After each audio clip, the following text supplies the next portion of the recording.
പ്രസംഗത്തിൻ്റെ ലൈവുമായി വീണ്ടും. കഴിഞ്ഞ ദിവസം മിസ്സായി, നിങ്ങളുടെ ഭാഗ്യം. ഇപ്പോൾ പൗരത്വ ഭേദഗതി ബില്ലുമായി ബന്ധപ്പെട്ട് രാജ്യത്ത് നടക്കുന്നതായ സംഭവവികാസങ്ങൾ ഞാൻ അതിൽ ഊന്നിക്കൊണ്ടാണ് മിക്കവാറും എൻ്റെ വിഷയങ്ങൾ അവതരിപ്പിക്കാറുള്ളത്. അപ്പോൾ ചില അനുകൂലമായ ചലനങ്ങൾ, അതോടൊപ്പം തന്നെ നമ്മുടെ എല്ലാ പ്രതീക്ഷകളെയും തച്ചുകെടുത്ത രീതിയിലുള്ളതായ ഉത്തരവാദപ്പെട്ടവരുടെ ഭാഗത്തു നിന്നുള്ള മറുപടികൾ. ഇന്ന് വാരാണസിയിൽ നരേന്ദ്രമോദി പ്രധാനമന്ത്രി അദ്ദേഹത്തിൻ്റെ നിയോജകമണ്ഡലത്തിലെ ജനങ്ങളെ അഭിസംബോധന ചെയ്തുകൊണ്ട് പറഞ്ഞിരിക്കുന്നത്, ഒരടി പോലും ഞങ്ങൾ പുറകോട്ട് പോവുകയില്ല. പൗരത്വ ഭേദഗതി എന്ന് പറയുന്ന ഒന്ന് ഞങ്ങളുടെ തലയിൽ യാദൃച്ഛികമായൊന്നും വീണതല്ല, ഞങ്ങൾക്കത് വീണ് കിട്ടിയതല്ല. ഞങ്ങളുടെ വളരെ ബോധപൂർവമായ പരിപാടിയുടെ ഭാഗമായി ഞങ്ങളത് നടപ്പാക്കുന്നതാണ്. അമിത്ഷായും മറ്റും തട്ടിമുട്ടി പെട്ടെന്നുണ്ടാക്കിയതാണെന്നുള്ള ധാരണയൊന്നും വേണ്ട. ഞങ്ങൾ വളരെ ബോധപൂർവം നടത്തുന്നതായ ഒരു പരിപാടിയാണ്. ഇത് ഞങ്ങളുടെ മാനിഫെസ്റ്റോയിലുള്ളതാണ്. തെരഞ്ഞെടുപ്പ് പത്രികയിൽ അതിന് ഞങ്ങൾക്ക് മണ്ടയിൽ തന്നിരിക്കുന്നു, വോട്ട് നൽകിയിരിക്കുന്നു. അതുകൊണ്ടാണ് ഞങ്ങൾ നടപ്പാക്കുന്നത്. നമുക്ക് അറിഞ്ഞുകൂടാ, ഈ പൗരത്വ ഭേദഗതി ബില്ല് എന്ന് പറഞ്ഞുകൊണ്ട് ഇന്ത്യയിലെ സവർണരെ മാറ്റി നിർത്തിക്കൊണ്ട് ഇന്ത്യയിലെ ഏതാണ്ട് 82-83% വരുന്ന ജനങ്ങളെ ഞങ്ങൾ അധികാരത്തിൽ വരുത്തുകയാണെങ്കിൽ ഞങ്ങൾ 1000 തവണ റവന്യൂ ഓഫീസുകളിൽ കയറി ഇറങ്ങാനും രേഖകൾ ശരിയല്ലാത്തവർ മുഴുവനും ഡീറ്റൻഷൻ ക്യാമ്പിലേക്ക് തള്ളാനും ഞങ്ങൾക്ക് വോട്ട് നൽകൂ എന്ന് നരേന്ദ്രമോദി പ്രതിനിധാനം ചെയ്യുന്നതായ സംഘടന ആരോടെങ്കിലും പറഞ്ഞതായിട്ട് നമ്മൾ കേട്ടിട്ടില്ല. അത് അവർ ഗോൾവാൾക്കറുടെ പുസ്തകത്തിൽ എഴുതി വെച്ചതൊരു വാചകമുണ്ട്, ഇന്ത്യയിലെ പൗരന്മാരെന്ന് പറഞ്ഞാൽ ഇന്നവരായിരിക്കുമെന്നൊക്കെ പറഞ്ഞു. പക്ഷേ ജനത BJP അധികാരത്തിൽ വരികയാണെങ്കിൽ ഇതാണ് സംഭവിക്കാതെ BJPക്കാർക്ക് പോലും അറിയില്ല എന്നതാണ് വസ്തുത. ചില BJP നേതാക്കന്മാർ തന്നെ ഇതിനെ ചോദ്യം ചെയ്തിട്ടുണ്ട്. കേരളത്തിലെ BJPക്കാർക്ക് പ്രത്യേകിച്ചും ഇതിനോട് അനുകൂലമായ അഭിപ്രായമില്ല. പക്ഷേ മോഡി പറയില്ല, അരിയും കടിച്ചു ആശാരിയും കടിച്ചു പിന്നെയും മുമ്പോട്ടാണ്. അമിത്ഷാ അതിനേക്കാളും വേഗത്തിൽ മുന്നോട്ട് പോയിക്കൊണ്ടിരിക്കുകയാണ്. അപ്പം ഇതിനെ നമുക്ക് നമ്മളുടെ ഇതുവരെയുള്ള പ്രവർത്തനങ്ങളൊക്കെ നിഷ്ഫലമായി എന്നൊന്നും അതിന് അർത്ഥമില്ല. ഇവരെ കൊണ്ട് അങ്ങനെ പറയിപ്പിക്കാൻ നമുക്ക് കഴിഞ്ഞു എന്നതാണ് നമ്മുടെ വിജയം. ഈ വിജയത്തിൻ്റെ ഏറ്റവും ഒടുവിലത്തെ ഉദാഹരണമാണ് ഏതാണ്ട് 83% ഹിന്ദു വോട്ടർമാരടങ്ങിയതായ ഡൽഹിയിലെ തെരഞ്ഞെടുപ്പിൽ ഏതാണ്ട് നിലംപരിശായിരിക്കണം അമിത്ഷാ, നരേന്ദ്രമോദി കമ്പനി. അവർക്ക് ലഭിച്ചത് 83% ഹിന്ദുക്കളാണ് അവിടെ. പിന്നെ ബാക്കി 13% സിഖുകാർ മറ്റുള്ളവരൊക്കെ ആണെങ്കിൽ മുസ്ലിങ്ങളുടെ വളരെ ന്യൂനമാണ്. അപ്പോൾ അവർക്ക് നൽകുന്ന താക്കീതുകൾ അവർ മനസ്സിലാക്കുന്നുണ്ടോ, തെറ്റുതിരുത്താൻ അവർ തയ്യാറുണ്ടോ എന്നത് മറ്റൊരു കാര്യം. അപ്പോൾ നമ്മുടെ ഈ ഷാഹിൻബാഗുകൾ പരാജയപ്പെട്ടൊന്നും പറഞ്ഞുകൂടാ. പക്ഷേ ഈ നരേന്ദ്രമോദിയുടെ ഇന്നത്തെ പ്രസംഗം നമ്മൾ വളരെ ഗൗരവത്തോടു കൂടി എടുക്കുകയും ഈ ബാഗുകളെ കൂടുതൽ സക്രിയമാക്കുകയും ചെയ്യുക എന്നതാണ് നമ്മൾ അഭികരിക്കുന്ന മുഖ്യമായ ഒരു പ്രശ്നം. പല ഷാഹിൻബാഗുകൾ നിർജീവമാകുന്നു, ചില വഴിപാടുകളായി മാറുന്നു എന്നൊക്കെ പറഞ്ഞുകൊണ്ടുള്ളതായ വിമർശനങ്ങൾ വരുന്നുണ്ട്. ഏതിനും അതിൻ്റെതായ ഒരു ദുർദിക്ഷ്യം സ്വാഭാവികമാണ്. അത് മനസ്സിലാക്കിക്കൊണ്ട് തന്നെ നമ്മളുടെ രണ്ടാം ഘട്ടത്തെ സംബന്ധിച്ച് നമ്മൾ എന്ത് ചെയ്യണമെന്നത് വളരെ പ്രധാനപ്പെട്ട പ്രശ്നം. കേരളത്തെ സംബന്ധിച്ചിടത്തോളം വന്നാൽ ഇന്ന് കോടിയേരി ബാലകൃഷ്ണൻ CPMൻ്റെ ജനറൽ സെക്രട്ടറി, അദ്ദേഹത്തിൻ്റെ ഒരു പ്രസ്താവത്തിൽ നമുക്ക് മനസ്സിലാക്കാം CPM ഈ വിഷയത്തിൽ ഇവിടുത്തെ കേരളീയ സമൂഹത്തെയെങ്കിലും വിഭജിച്ച് കയ്യിൽ ഇതിനെ ഈ പ്രസ്ഥാനത്തെ തകർക്കാനാണ് ശ്രമിക്കുന്നത്. യാതൊരു മുൻവിധിയുമില്ലാതെ ഞാൻ ഇതിൽ പിണറായി വിജയൻ്റെയും മറ്റും CPMൻ്റെയും ഒക്കെ റോളിനെ വളരെ അഭിനന്ദിച്ചുകൊണ്ടും അവർ തീർത്തതായ 70 ലക്ഷം മറ്റോ പങ്കെടുത്തതായ ആ മതിലിനെയൊക്കെ വളരെ ബഹുമാനപൂർവ്വം അതിന് വളരെ അനുകൂലിച്ചുകൊണ്ട് സംസാരിച്ചൊരു വ്യക്തിയാണ്. പക്ഷേ ഇപ്പോഴത്തെ സന്ദർഭം എന്താണ്, ഈ സന്ദർഭത്തിൽ നമ്മൾ ഹൈലൈറ്റ് ചെയ്യേണ്ട വിഷയം എന്താണ് എന്ന് മനസ്സിലാക്കാതെ ഈ RSSനെ ജമാഅത്തെ ഇസ്ലാമി SDPയും ഒരേ രീതിയിൽ എതിർക്കണം എന്ന് കോടിയേരിയുടെ ഇന്നത്തെ പ്രസ്താവന അത്യന്തം ദുരുപദിഷ്ടിതവും അങ്ങേയറ്റം നിർഭാഗ്യകരവുമാണ്. പക്ഷെ കോടിയേരി ഭാഷ ഈ വാചകം ഞാൻ പറയുന്നത് കേൾക്കാൻ സാധ്യതയില്ലായിരിക്കും. പക്ഷെ എൻ്റെ പല വാചകങ്ങൾ അത് കേൾക്കാറുണ്ടെന്ന് നിൽക്കറിയാം. അദ്ദേഹം മനസ്സിലാക്കേണ്ടത് ഇപ്പോൾ എന്താണ് ജമാഅത്തെ ഇസ്ലാമിയുടെയോ അല്ലെങ്കിൽ SDPയുടെ ഭാഗത്തു നിന്നോ ഉണ്ടായത്. അവർ പുതിയ വല്ല ഭീഷണി ഉണ്ടാക്കിയോ? RSS എന്ന് പറയുന്ന സംഘടന ഇവിടെ ഏതാണ്ട് ഒരു നൂറ്റാണ്ടോളായി. അവരെ സംബന്ധിച്ച് നമ്മൾ ഇതുപോലത്തെ ബാധകൾ ചേരുകയോ ഘോഷയാത്ര നടത്തുകയോ പ്രക്ഷോഭം നടത്തുകയോ അല്ലെങ്കിൽ അതൊന്നും ചെയ്യാറില്ലല്ലോ. അവരെ നേരെ വരുമ്പോൾ അവരെ വിമർശിക്കേണ്ടി വരുമ്പോൾ വിമർശിക്കുന്ന ആശയപരമായി എന്നതിൽ കവിഞ്ഞ് ഇതൊരു സജീവ RSS എന്ന് പറഞ്ഞ സംഘപരിവാറിനെ വളരെ മാറ്റി നിർത്തേണ്ടതായ ഒരു സാഹചര്യം ഇവിടെ ഉണ്ടായത് ഇപ്പോഴത്തെ ഈ പൗരത്വ ബില്ലാണ്. അതിനെങ്ങനെയാണ് ജമാഅത്തെ ഇസ്ലാമിയോ SDPയോ ഉത്തരവാദികളാവുന്നത്? അവരുടെ ഭാഗത്ത് നിന്ന് എന്ത് തരം ഭീഷണി രാജ്യം നേരിടുന്നത്? നമുക്ക് ആ താത്വികമായി അവരോട് വിയോജിപ്പുണ്ടാവാം, ഉണ്ട്. എന്നാൽ പോലും അവർ ഉയർത്തുന്ന ഭീഷണിയും RSS ഭീഷണിയും ഒരുപോലെയാണോ? രണ്ട് മുദ്രാവാക്യങ്ങൾ കൊണ്ട് മാത്രം ഇപ്പോൾ ജമാഅത്തെ ആദ്യം പറഞ്ഞ വാചകം ജയ് ശ്രീറാം എന്നതിന് ബദലാണ് ബോലോ തക്ബീർ. എന്തൊരു ദുരുപധിഷ്ഠിതമായ ശ്രീ ബാലകൃഷ്ണൻ. താങ്കളെപ്പോലത്തെ ഒരാൾ അധികം വായിക്കാറില്ല, നമുക്ക് എനിക്കറിയാം. താങ്കളൊരു പാർട്ടിയുടെ സെക്രട്ടറിയാണ്. അതാണെങ്കിൽ വായനയ്ക്കും മറ്റും വലിയ പ്രാധാന്യം നൽകുന്ന പാർട്ടിയാണ് CPM. ആ സ്ഥാനത്തിരുന്ന MS നമ്പൂതിരിപ്പാടിനെ ഓർക്കുകയാണ്. അത് പോയിട്ട് അതിൻ്റെ അടുത്തൊന്നും എത്താനുള്ളതായ യാതൊരു കഴിവും അറിവും യോഗ്യതയും താങ്കൾക്കില്ല. അറിയാം, താങ്കൾ കണ്ണൂർ ലോബിയുടെ ഒരു നോമിനി മാത്രമാണ്. താങ്കളെക്കാൾ അറിവും കഴിവുമുള്ള ഒരുപാട് ആൾക്കാർ ആ പാർട്ടിയിലുണ്ട്. പക്ഷെ താങ്കളുടെ സംവരണനം എന്നും പറയാമെന്നാണോ പറയുന്നത്? ബോലോ തക്ബീർ എന്ന് പറയാൻ വേണ്ടി ഇവിടെ പറയാത്തതിന് പേരിൽ ഇവിടെ ആരെങ്കിലും ഒരു ലിഞ്ചിങ്, ഇവിടെ ആരെങ്കിലും തല്ലിക്കൊന്നോ? ജയ് ശ്രീറാം എന്ന് മദ്രസയിൽ പഠിക്കുന്ന വിദ്യാർത്ഥികളെ അവരുടെ തൊപ്പി കണ്ട് തിരിച്ചറിഞ്ഞ് പിടിച്ചു വെച്ച് പറയിപ്പിച്ചില്ലേ എത്രയോ തവണ? അതിന് പേരിൽ അടി നടന്നില്ല, അതിന് പേരിൽ കൊല നടന്നില്ലേ? ജയ് ശ്രീറാം എന്ന് പറഞ്ഞിട്ട് ഇന്നത്തെ ഈ ദിവസം വരെ ഈ വിഭജനത്തിന്റെ സന്ദർഭത്തിൽ പോലും ബോലോ തക്ബീർ എന്ന് പറഞ്ഞുകൊണ്ട് എന്തെങ്കിലും തരത്തിലുള്ള ഒരു വിഷയം ഇവിടെ ഉണ്ടായിട്ടുണ്ടോ? അതാണ് നോക്കേണ്ടത്. അത് മാറ്റിയാണ്, അത് പരിശോധിക്കേണ്ടിയില്ലേ? ബോലോ തക്ബീർ തന്നെ അള്ളാഹു അക്ബർ എന്ന് പറയൂ എന്നാണ്. ബോലോ എന്ന് പറഞ്ഞാൽ ഹിന്ദി ഉറുദു വാക്കാം. നിങ്ങൾ പറയൂ അള്ളാഹു അക്ബർ എന്ന് പറയൂ. അത് അവർ മറ്റുള്ളവരോട് പറയുന്നേ ഇല്ല. അങ്ങനെ ഒരു വിഷയമേ ഇല്ല, അങ്ങനത്തെ ഒരു നിർബന്ധം അതിലില്ല. ഇപ്പോഴും നടക്കുന്ന മുദ്രാവാക്യങ്ങൾ ബോലോ തക്ബീറിന്റെ അടിസ്ഥാനത്തിലും അല്ല. മതപരമായ ചിഹ്നങ്ങൾ പരമാവധി ഈ പ്രസ്ഥാനത്തിന് മുമ്പത്തിലുള്ളവരാരാ? അതൊന്ന് മനസ്സിലാക്ക്. ഇവിടെ ഈ കേരളത്തിൽ ഇപ്പോൾ ആഘോഷം കൊണ്ടാടപ്പെട്ടതായ ചന്ദ്രശേഖർ ആസാദ്, അദ്ദേഹമല്ലല്ലോ ഈ ബോലോ തക്ബീർ പറയുന്നത്. അദ്ദേഹമല്ലേ മുമ്പത്തിലുള്ള ഒരാളെ പറ്റിയാണ് പറയുന്നത്. അതുപോലത്തെ ഒരുപാട് ആൾക്കാർ നമ്മളെ ഈ ചന്ദ്രശേഖർ ഗുഹ, അദ്ദേഹം പറഞ്ഞ വാചകം എന്താ? ഞാൻ ഈ പറയുന്ന ഈ ബില്ലെങ്ങാനും ഇവിടെ നടപ്പിലാക്കുകയാണെങ്കിൽ ഞാൻ മുസ്ലിമായി മാറും എന്ന് പറയുന്ന ആരാ? ഇന്ത്യയിൽ അറിയപ്പെടുന്ന ചരിത്രകാരന്മാരിൽ പ്രമുഖനായ വ്യക്തിയാണ്.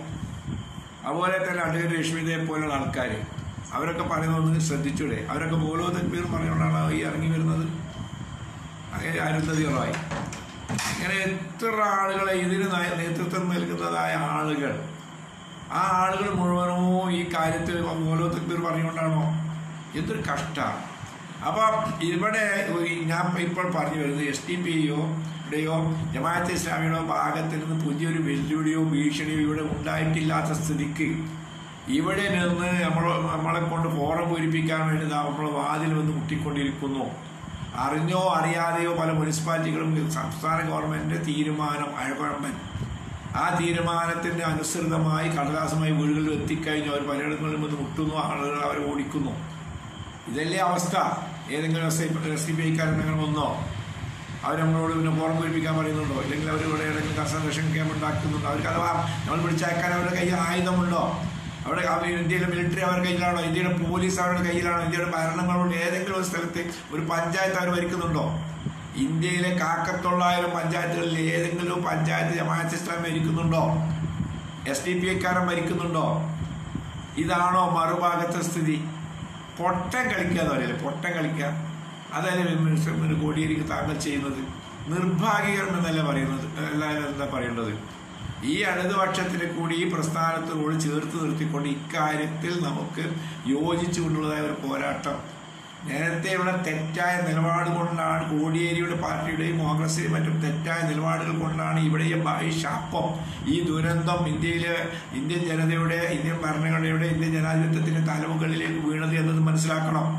ഒരു മൂന്നാം മുന്നണി എന്ന് പറഞ്ഞ് പ്രകാശ് കാരാട്ട് എത്രയോ കാലം ഇങ്ങനെ പാടി മറ്റേ ഇപ്പം കണ്ടെത്തുന്ന കിളീനവനൊക്കെ വന്ന് ഞാൻ എത്രയോ ലേഖന വിഷയത്തെ ഞാൻ എഴുതിയിട്ടുണ്ട്. മൂന്നാം മുന്നണി എന്ന് പറയുന്ന കോഴിക്ക് മുല വരില്ല മിസ്റ്റർ പ്രകാശ് കാരാട്ട്, നിങ്ങൾ മൂന്നാം മുന്നണി ആരാണ് എന്ന് വളരെ കാലം പറഞ്ഞു. അത് പറഞ്ഞാൽ അവർക്ക് അങ്ങോട്ട് കടക്കൂല. അത് കഴിഞ്ഞതിന് ശേഷം പിന്നീട് പറഞ്ഞു തെരഞ്ഞെടുപ്പിന് ഒറ്റക്കൊറ്റക്ക് മത്സരിച്ചതിന് ശേഷം നമുക്ക് മുന്നണി ഉണ്ടാക്കാം. അതായത് നമ്മൾ ഒരു പൊതുശത്രുണ്ട്, ആ പൊതുശത്രുവിനെ നേരിടുന്നതിന് പകരം നമ്മളെല്ലാവരും അങ്ങോട്ടും ഇങ്ങോട്ടും തല്ലി നമ്മുടെ കൈയും കാലും ഒടിഞ്ഞ് നമ്മളെ കൂട്ടത്തിൽ ആരാണോ കൈകാലുകൾ ബാക്കിയാവുന്നത് അവനെ മറ്റവരോട് തല്ലാൻ വിടുക. അതല്ലേ ഈ ഒന്നിച്ച് പിന്നീട് ഇതാക്കുക എന്നതിൻ്റെ അർത്ഥം. ഈ കഴിഞ്ഞതായ ഗുജറാത്ത് ഇലക്ഷനിൽ പോലും വിട്ടു നിന്നപ്പോൾ CPM വിട്ടുന്നതിൻ്റെ പേരിൽ 10 സീറ്റുകൾ അവിടെ അവർക്ക് കൂടുതൽ കിട്ടിയിട്ടുണ്ട്. 1000 വോട്ട് 800 വോട്ടിനൊക്കെ മറ്റൊരു ജയിച്ചു വന്നത്. ഇതൊക്കെ രാഷ്ട്രീയമായ വിവരക്കേടിനെയും പിന്നെ എന്താ പറയേണ്ടത്, വൃത്തികെട്ടതായ നയഗ്രൂപ്പുകൾ കക്ക ഒന്നുമൊന്ന് കുറിച്ചത് ആരാന്ന് പറയുന്ന മാതിരിയാണ്. പ്രകാശകാരാണ്ടും കോടിയേരി ഭാഷണമൊക്കെ മറ്റേ സവർണരിൽ പെട്ടതാണ്. ഞങ്ങളെ കൊണ്ട് നിങ്ങൾ പറയിപ്പിക്കുകയാണ്.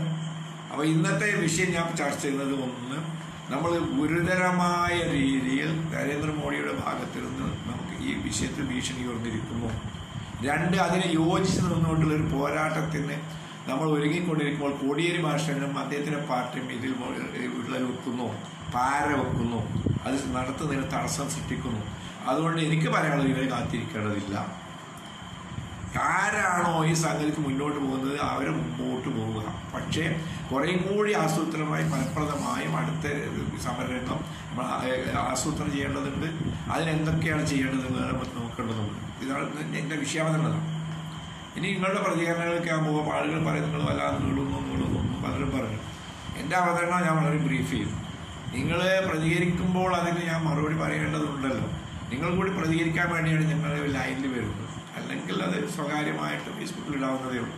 നിങ്ങളുടെ ചർച്ച നിങ്ങൾക്ക് കൂടി ഭാഗമാക്കിക്കൊണ്ടുള്ള ചർച്ച എന്നതാണ് ഉദ്ദേശിക്കുന്നത്. അപ്പോൾ LIC ഞാൻ പറഞ്ഞു കഴിഞ്ഞു. നരേന്ദ്രമോദി മുമ്പോട്ടാണ്, ഒരടി പിറകോട്ട് വെക്കാൻ തയ്യാറില്ല. അദ്ദേഹത്തിൻ്റെ പാർട്ടിയും നമ്മളെ കൊണ്ട് നമ്മളെ ഇവിടെ ഈ രാജ്യത്ത് നിന്ന് പുറത്താക്കി അടങ്ങും എന്ന നിശ്ചയത്തിലാണ്. അതിനു മുന്നിൽ നമ്മൾ എങ്ങനെ നിൽക്കണം, നമ്മൾ തർക്കിച്ച് നിൽക്കണമോ, എങ്ങനെ പരാജയപ്പെടണമോ, അല്ലെങ്കിൽ നമ്മൾ യോജിച്ച് നിൽക്കണമോ, ഇവരെ ഇവിടെ നിന്ന് ആ ക്യാമ്പുകളിലേക്ക് അവരെ അയക്കണോ, ഇതാണ് നമ്മളുള്ള പ്രശ്നം. അപ്പോൾ പിന്നെ പല ഇതിലും ഈ ബാഗുകളിൽ നിന്ന് ഷാഹിൻ ബാഗിൽ നിന്നൊക്കെയുള്ള വളരെ അനുഗ്രഹീതമായ അല്ലെങ്കിൽ വളരെ ആവേശമുണ്ടാക്കുന്ന പല പ്രശ്നങ്ങളൊക്കെ വന്നുകൊണ്ടിരിക്കുന്നുണ്ട്. കെമാൽ പാഷൻ്റെ പ്രസംഗം വന്നു. അദ്ദേഹം പറയുകയുണ്ടായി ഇവിടുത്തെ വലിയ വ്യവസായ പ്രമുഖന്മാർ അവരൊന്നും മിണ്ടുന്നില്ല, അവരൊന്നും എന്തുകൊണ്ടാണ് ശബ്ദിക്കാത്തത്. ഞാൻ നേരത്തെ ചോദിച്ചു, ഒരാളെ പേരെടുത്ത് പറഞ്ഞുകൊണ്ട് തന്നെ ഞാൻ പറഞ്ഞു അവർക്കൊക്കെ അവിടെയും കൺസെൻട്രേഷൻ ക്യാമ്പിൽ, ഡീറ്റൻഷൻ ക്യാമ്പിലും സൂപ്പർ മാർക്കറ്റ് തുടങ്ങുന്നതിനെ പറ്റിയായിരിക്കും അവർ ചിന്തിച്ചുകൊണ്ടിരിക്കുന്നത്. അവരൊക്കെ കാര്യത്തിൽ എന്നാൽ അവർക്കൊക്കെ സിറ്റിസൺഷിപ്പ് പ്രശ്നമല്ല. ഇവിടുത്തെ അറിയപ്പെടുന്ന പണക്കാർക്ക് ഇത് പ്രശ്നമല്ല. കാരണം അവർക്ക് വളരെ ഈസി ആയിട്ട് മറ്റ് പല രാജ്യങ്ങളും സിറ്റിസൺഷിപ്പ് ഓൾറെഡി ഉണ്ട്, ഇല്ലെങ്കിൽ അത് വാങ്ങുക എന്നൊരു പ്രശ്നമേ അല്ല. അതുകൊണ്ട് അവരിതിൽ വെറുതെ പ്രതികരിച്ചിട്ട് ആരുടെയും അധികാര കേന്ദ്രങ്ങളുടെ എന്തെങ്കിലും തരത്തിലുള്ള നോട്ടപ്പുള്ളികളാവാൻ അവർ ശ്രമിക്കൂല. അവിടെ വളരെ സേഫ് സൈഡിലാണ് നിൽക്കുന്നത്. ഒരുപാട് ആൾക്കാർ അത്തരത്തിലുള്ളവരുണ്ട്. അവർക്കൊക്കെ ഡുവൽ സിറ്റിസൺഷിപ്പ് ആവണമെന്നില്ല. അവർക്കൊക്കെ അവിടെ ജീവിക്കാനും ഗ്രീൻ കാർഡ് വാങ്ങാനും ഗ്രീൻ കാർഡിന് തുല്യമായത് വാങ്ങാനും ഒക്കെയുള്ള സൗകര്യങ്ങൾ പല രാജ്യങ്ങളും സിറ്റിസൺഷിപ്പ് കൊടുക്കുകയും ചെയ്യും. അതുകൊണ്ട് ഇവിടുത്തെ വലിയ ആൾക്കാർ എന്തുകൊണ്ടാണ് മുണ്ടുന്നില്ല, അവർ പിന്നെ എന്താ അവരൊക്കെ ഇങ്ങനെ നിൽക്കുമ്പോൾ നമ്മൾ അതുപോലെ നിൽക്കാൻ കഴിയില്ല എന്ന് തെറ്റിദ്ധാരണയാണ്. അവരാ സന്ദർഭം വരുമ്പോൾ സൈത്താനെ പറ്റി പറഞ്ഞ മാതിരി ഇനി ആറാമാലാത്ത റോഡ് നിങ്ങൾ കാണാത്ത ചാച്ചത് കാണുന്നുണ്ട് എന്ന് പറഞ്ഞിട്ട് ഇനി അഹാഫുള്ള ഞാൻ അള്ളാഹുവിനെ ഭയപ്പെടുന്നു. അതിലേക്ക് പോകുമ്പോൾ സൈത്താൻ അതുവരെ പിന്നാലെ ഉണ്ടായിരുന്നു. നിങ്ങൾ ഇറങ്ങണം, നമുക്ക് അവരോട് യുദ്ധം ചെയ്യണം, പരാജയപ്പെടുത്തണം എന്ന് പറഞ്ഞ് പരമാവധി അവർ രണ്ടുകൂട്ടർ ഏറ്റുമുട്ടിയപ്പോൾ കാലം ഇനി പരിഗണിക്കും ഞങ്ങളുടെ കൂടെ കേട്ടോ. ഇനി മലാത്തറോ എനിക്ക് ചില കാര്യങ്ങൾ വേറെ മനസ്സിലാക്കാൻ കഴിയുന്നുണ്ട്. ഇനി അഹാഫുള്ള ഞാൻ ദൈവത്തെ ഭയപ്പെടുന്നു എന്ന് പറഞ്ഞുകൊണ്ട് രക്ഷപ്പെട്ടു പോയതുപോലെ രക്ഷപ്പെടുന്നതായ കുറേ കുറുക്കന്മാർ നമ്മുടെ കൂട്ടത്തിലുണ്ട്. അവരെ നോക്കി നിൽക്കരുത്. നമുക്ക് ഈ പോരാട്ടം മുമ്പോട്ട് കൊണ്ടുപോയിട്ടില്ലെങ്കിൽ നമ്മുടെ തലമുറ, നമ്മൾക്ക് ശേഷമുള്ള തലമുറകൾ അത് ചെറിയ കാര്യമല്ല എന്നത് ഒന്നുകൂടി ശക്തമായി ഊന്നി പറഞ്ഞുകൊണ്ട് നിങ്ങളുടെ പ്രതികരണത്തിലേക്ക് കിടക്കാം. അബ്ദുകെട്ടി, നാസർ പാച്ചൂരാൻ, ഇത് തന്നെയാണ് അമിത്ഷാ ടൈംസ് നൗ ചാനലിൽ പറഞ്ഞത്. ഷെഫീഖ് ഹെഡിങ് എന്താണ് വിളിച്ച് പറയാം. അബ്ദുകെട്ടി ഹെഡിങ്ങിനെ പറ്റി പറയുകയാണെങ്കിൽ പിന്നെ അരിയിൽ നിന്ന് ആശാരിയും കടിച്ച് മോഡിയും അമിത്ഷായും മുമ്പോട്ട് എന്നാണ്. അരിയിൽ നിന്ന് ആശാരിയെയും കടിച്ച് അമിത്ഷായും നരേന്ദ്രമോദിയും മുമ്പോട്ട് എന്നതാണ് ഹെഡിങ്. അബ്ദുകെട്ടി അബ്ദുള്ള സാഹിബ്, താങ്ക് യു ശബ്ദം. ഫഖറുദ്ദീൻ അലി അഹമ്മദ്, RSSനെ ഒരിക്കൽ മിക്കലുമായി താരതമ്യം ചെയ്യരുത്, ഇസ്രായേലുമായി മാത്രമേ താരതമ്യം ചെയ്യാവൂ. താരതമ്യം ഇസ്രായേൽ RSS ഒരു പ്രസ്ഥാനമാണ്. ഹിറ്റ്ലറുടെ ആ രീതിയിലുള്ളതായ ഓരോ ജനങ്ങളുടെയും ഉള്ളിലേക്ക് സന്നിവേശിപ്പിച്ചതായ ഒരു പ്രസ്ഥാനമല്ല, ഒരു വ്യക്തിയുടെ അടിയന്തരാവസ്ഥ ഇന്ദിരാഗാന്ധിയുടെ താരതമ്യം കൊണ്ടല്ല. അത് കോൺഗ്രസ്സുകാർ ഉൾക്കൊണ്ട ഒരു ആശയമായതല്ല ഇന്ദിരാഗാന്ധിയുടെ. അതുപോലെ ഒറ്റപ്പെട്ട വ്യക്തികളുടേതായിരുന്നു. ഇസ്രായേലാണ് ഞങ്ങളുടെ മാതൃക എന്നൊക്കെ ഇവര് വിവരം കെട്ടുകൊണ്ട് പറയുന്നുണ്ട്. RSS BJP-കാരൻ പറഞ്ഞു ഞങ്ങളുടെ മാതൃക RSS ഇസ്രായേൽ പൊട്ടതര. ഇസ്രായേൽ എന്താണെന്ന് മനസ്സിലാക്കാത്തതുകൊണ്ടാണ്. ഒരു ചതുരശ്ര അടി സ്ഥലം അത്രയുള്ള സ്ഥലത്താണ് ഇസ്രായേൽ എന്ന രാഷ്ട്രം. അപ്പോൾ അവിടെ അതിൻ്റെ വലിപ്പം അത് സംരക്ഷിക്കുക എന്ന് അത്ര പ്രയാസമുള്ള കാര്യമില്ല. ഇന്ത്യ വളരെ വിശാലമായ രാജ്യമാണ്. ഈ വിശാലമായ രാജ്യത്തെ ഇത്തരം ഒരുപാട് ആളുകളെ ഈ വിഘടിതവാദികളാക്കി മാറ്റിക്കൊണ്ട് ഈ രാജ്യത്ത് മുമ്പോട്ട് കൊണ്ടുപോകാൻ അന്ന് ആണവ കരാർ ഒപ്പിടുന്ന അമേരിക്കയുമായി ആണവ കരാർ ഒപ്പിടുന്നതിനെ സംബന്ധിച്ചതായ വളരെ ചൂട് പിടിച്ച ചർച്ച നടന്നുകൊണ്ടിരിക്കുമ്പോൾ അന്നത്തെ വിദേശകാര്യ സഹമന്ത്രിയായ ഈ അവസാനം ഞാൻ ചോദിച്ചു, അത് വലിയ അപകടം വരൂലേ, നിങ്ങൾ പ്രധാനമന്ത്രി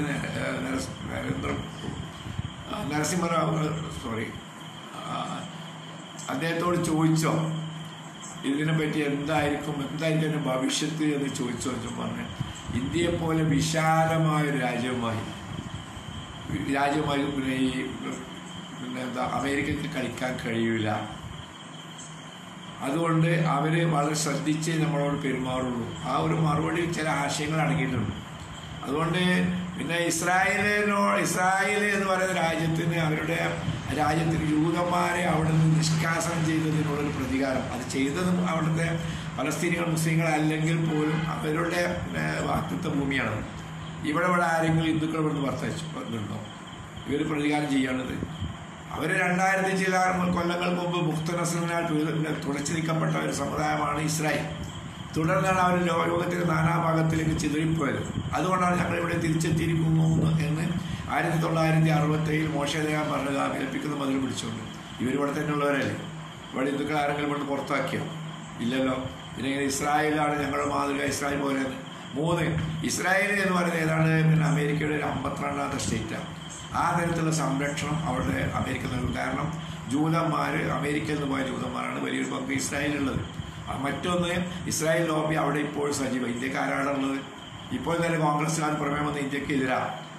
ഇപ്പോൾ നരേന്ദ്രമോദിനെ എങ്ങനെ കുറേ മതിൽ സൃഷ്ടിച്ചിട്ട് അങ്ങനെ കൊണ്ടുവന്ന് നടത്തിച്ചെന്നൊക്കെ അതൊന്നും അമേരിക്കൻ ജനതയുടെ വികാരം ഉൾക്കൊള്ളുന്ന ഒരു നടപടിയേ അല്ല. ട്രംപിന്റെ നിലനിൽപ്പിന് വേണ്ടിയിട്ട് വല്ലാതെ കഷ്ടപ്പെടുക. അത് കണ്ടിട്ട് ട്രംപ് ആരാൻ്റെ പറമ്പിലെ പയ്യനെ കണ്ടിട്ടില്ല, പുല്ല് കണ്ടിട്ട് പയ്യനെ പോയിട്ട് ഹിന്ദു സുഹൃത്തുക്കളോട് പറയാം, നിങ്ങൾ അത് കണ്ടിട്ട് മെക്കണ്ട, നിങ്ങൾ ഇസ്രായേൽ മാതിരി അമേരിക്ക ഉണ്ടാവും വിചാരിക്കണ്ട വെറുതെ. അന്ന് ഇന്ത്യ പാകിസ്ഥാൻ കീഴടക്കാൻ വേണ്ടി മുന്നേറിക്കൊണ്ടിരിക്കുന്ന സന്ദർഭത്തിൽ ആ നിക്സനാണ് അമേരിക്ക പ്രസിഡന്റ്. അയാളുടെ ഒറ്റ കാരണത്താണ് ഈ പ്രശ്നം, കാശ്മീർ പ്രശ്നം ഇവിടെ തന്നെ ബാക്കിയാൻ കാരണം. അതുകൊണ്ട് ഞങ്ങൾക്ക് ഇസ്രായേൽ ആ മാതൃക, അമേരിക്ക ഞങ്ങളെ കൂടെ ഉണ്ടാവും. അവരുടെ 53ാം സ്റ്റേറ്റ് ആവുന്നുള്ള പൊട്ടത്തര വരെ നടത്തണം. അതുകൊണ്ട് RSS-നെ താഴ്ന്നു അത് നീരിക്കും നോക്കുന്നത്. So glad you are enjoying this. Share this live video with friends so they can watch too. Okay. Say something so that Abdullah knows you are here. എന്ന് നിങ്ങളോട് പറയാം. Watch this video with your friends. Get started. Hamza shared the stream. വൈദികുട്ടി is watching. Haseeb Kokkur, കോടിയേരിയുടെയും communist പാർട്ടിയുടെയും ലക്ഷ്യം വെറുതെ ഹിന്ദുത്വത്തെ തൃപ്തിപ്പെടുത്തിക്കൊണ്ട് മുന്നോട്ട് പോവുക എന്ന കോൺഗ്രസ് പരാജയപ്പെട്ട വിദ്യ ആവർത്തിക്കലാണ്. അങ്ങനെ ഹിന്ദുത്വത്തെ തൃപ്തിപ്പെടുത്തുന്ന കാര്യം യഥാർത്ഥത്തിൽ ഇവിടെ ഇല്ല. ഇവിടുത്തെ നല്ലവരായ ഹിന്ദു സമൂഹം ഇവിടെ ആരുടെ ഭാഗത്താണെന്നുള്ള ഡൽഹി ഇലക്ഷൻ തെളിയിച്ചു കഴിഞ്ഞതാ. ഞാൻ പറഞ്ഞല്ലോ 83% അവർ വോട്ട് ചെയ്തതുകൊണ്ടല്ലേ ഇവിടെ ആം ആദ്മിക്ക് അത് മെജോറിറ്റി കിട്ടിയത് മാക്സിമം. ഇവിടെയും അത് തന്നെയാണ് അവസ്ഥ. അതുകൊണ്ട് അതും ഭയപ്പെടേണ്ടതില്ല. പക്ഷെ കോടിയേരി CPM ബന്ധപ്പെട്ട ആൾക്കാർ നമുക്കിനി കർശനമായി ഈ വിഷയത്തിൽ ചില നിലപാടുകൾ നമുക്ക് സ്വീകരിക്കേണ്ടി വരും. മുസ്ലിം സുഹൃത്തുക്കളെ അവരിൽ നിന്ന് മാറ്റിയെടുക്കേണ്ടി വരും. അതോടൊപ്പം നല്ലവരായ മതേതര വിശ്വാസികളായ CPM-ന്റെ അകത്തുള്ളവരോട് അവിടെ നിന്ന് പുറത്തു കളയാൻ പറയേണ്ടി വരും, പറയാൻ പറ്റും. മക്കളുദ്ദീൻ, കോൺഗ്രസ് സമരമുഖത്ത് കാണാൻ കിട്ടാത്ത അവസ്ഥയിൽ മുസ്ലിം ലീഗിന്റെ സമരം മടുത്തു എന്ന് നേതാക്കന്മാർ സമ്മതിച്ച സ്ഥിതിക്ക് SDPIയെ ശക്തിപ്പെടുത്തുക എന്നതാണ് മതേതര വ്യക്തികൾ ഇപ്പോൾ ചെയ്യേണ്ടത്. SDPIയെ ശക്തിപ്പെടുത്താം. മുസ്ലിം ലീഗിന് സമരം മടുത്തു എന്നിപ്പോൾ KPA മജീദിന്റെ ഒരു വാചകത്തിൽ നമ്മൾ അത്രത്തോളം അർത്ഥം കൊടുക്കണം. അവരല്ലേ അവിടെ ഈ ഷെയ്ബാഗ് വളരെ സജീവമായി ആളുകൾ പങ്കെടുക്കുകയും പ്രവർത്തിക്കുകയും ചെയ്യുന്നു. അവർ നേരത്തെയുള്ള മുസ്ലിം ലീഗിനെ വെച്ച് നോക്കുമ്പോൾ ഇപ്പോഴത്തെ അവരുടെ ഈ നടപടിയൊക്കെ അങ്ങേയറ്റം ശ്ലാഘനീയമാണ്. അതൊക്കെ ജമാഅത്തെ ഇസ്ലാമി SDPIക്കാർ കണ്ട് മുസ്ലിം ഒരുപാട് പഠിച്ചിരിക്കുന്നു. ഇനിയും പഠിക്കുന്നതല്ല നമ്മൾ വിചാരിക്കേണ്ടത്. അതുകൊണ്ട് അവരെ പിന്നെ എന്താ റിവേഴ്സിലേക്ക് തള്ളണ്ട. Naushad MC is watching. Razak Perumpilavu ഇന്ത്യയിൽ SDPI ജയിച്ചു കയറും ഇൻഷാ അല്ലാഹ്. ഓരോരുത്തർക്ക് അവരുടെ പാർട്ടി കുല്ലു ഹിസ്ബിൻ ബിമാ ലദൈഹിം ഫരിഹൂൻ എന്നുണ്ട് ഖുർആനിൽ. ഓരോരുത്തരും ഞങ്ങൾ ജയിക്കും എന്ന് പറയുന്നുണ്ട്. തെരഞ്ഞെടുപ്പ് വന്ന് നോക്കുമ്പോൾ ആരാ ജയിക്കാന്നുള്ളവർക്ക് നമുക്ക് കാണാനിരിക്കുന്നേ ഉള്ളൂ. കുല്ലു ഹിസ്ബിൻ എല്ലാ സംഘടനകളും ബിമാ ലദൈഹിം ഫരിഹൂൻ അവരുടെ കയ്യിലുള്ളത് വെച്ചുകൊണ്ട് ഭയങ്കര സന്തോഷത്തിലാണ് ഞങ്ങൾ ജയിക്കും.